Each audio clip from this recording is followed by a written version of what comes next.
After an investigation is done, to assure that a company is converting parts to be truly RoHS compliant, a look at its standard operating procedures can identify any possible problems with the conversion. There should be all applicable JEDEC, military, or other standards in place and followed during the conversion process and for testing of the conversion. With lead-free conversion, some extra details about the process should be considered. Typical solder pot maintenance schedules should be intensified to prevent lead contamination. Testing of the solder pot purity should be done at smaller intervals, as well as changing of the solder pot.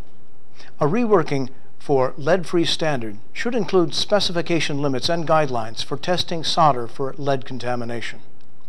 Furthermore, it is recommended that solder be changed at least every 15 days. For lead-free rework, this may need to be studied and possibly reduced to take into account possible lead contamination as well as other physical characteristics related to tin. It is vital that a qualified stripping procedure be taken prior to the new solder dip in order to guarantee RoHS compliance. If a series of lead components are dipped in a lead-free solder bath with no prior removal of the termination finish, two issues arise that could sacrifice RoHS compliance of the part. 1. Without a stripping process, the original electroplating finish is simply overcoated with RoHS compliant solder. While this can pass XRF screening, it may fail destructive testing due to violating amounts of the original solder left on the part. 2. After certain amounts of dipping, the solder pot itself runs a risk of becoming contaminated with lead in amounts that violate RoHS limits. There are currently two methods for retinning: robotic and non-robotic.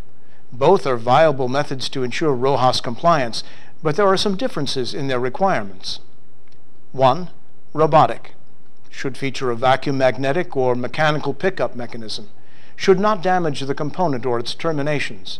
Should not utilize metal surfaces that may scratch or cause solder smears.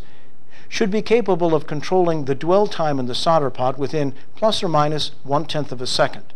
Should be capable of controlling the exit speed out of the solder pot to within plus or minus 3/10 of a centimeter per second. Should be capable of controlling the depth of immersion to within plus or minus 1/10 of a millimeter. Should ensure dipping of the full lead length into the solder pot, including the side of the package. For non-robotic, should not damage the component or its terminations, should not impede the solder coverage of the component termination, should not utilize metal surfaces that may scratch or cause solder smears, should be capable of immersion of conductors not to exceed 5 seconds maximum. The duration of contact of molten solder with package should not exceed 2 seconds per JEDEC standard 001 space applications. Should be capable of controlling the immersion rates, dwell time, and immersion depth. Should ensure dipping of the full lead length into the solder pot, including the side of the package. Should ensure perpendicularity of through-hole leaded components to the surface of the solder. Should immerse leaded surface mount components at between 20 degrees and 45 degrees angle to the solder surface. Should minimize wobble, vibration, and other extraneous movements. After the industry shift to lead-free, the ability to precondition components to a lead-free state and retain properties that reduce tin whiskers can solve a myriad of supply chain problems. It is the best known solution for reuse of existing leaded inventory and could be a promising solution for green and reliable products.